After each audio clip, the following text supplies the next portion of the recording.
Donc on peut dire que ce vote s'est fait à l'unanimité sur l'adhésion. L'agglomération lyonnaise est une agglomération pilote pour beaucoup de choses. Et donc, de ce point de vue-là, d'une part, la métropole de Lyon va être créée avec le transfert du département, de la partie qui était sur la communauté urbaine dans le système de métropole. Et à l'inverse, le nouveau département du Rhône, ce qui représente quand même 350 000 habitants, nous demande de reprendre le transport en commun sur ce secteur-là.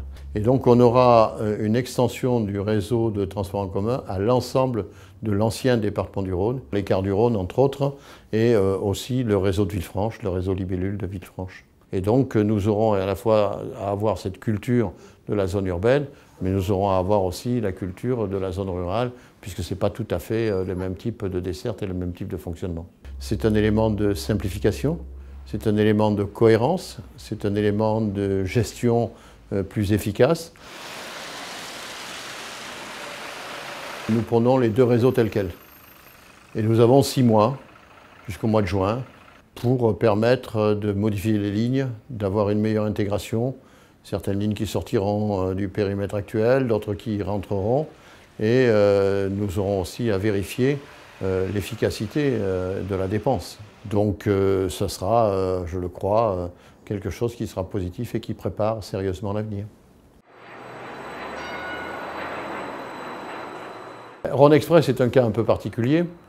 C'était à la fois une concession du département du Rhône. Le département du Rhône nous redonne en charge la gestion de cette concession. Dans un premier temps, nous n'avons pas l'intention d'y toucher en tant que tel dans son fonctionnement. Mais après, bien évidemment, mon idée est peut-être aussi d'intégrer dans des meilleures conditions l'utilisation de Rhône Express avec d'autres potentialités qui pourraient nous être demandées, notamment par rapport au département d'Isère. Aujourd'hui, on en est à la conclusion d'un certain nombre de choses. Et encore qu'une conclusion qui constitue la base.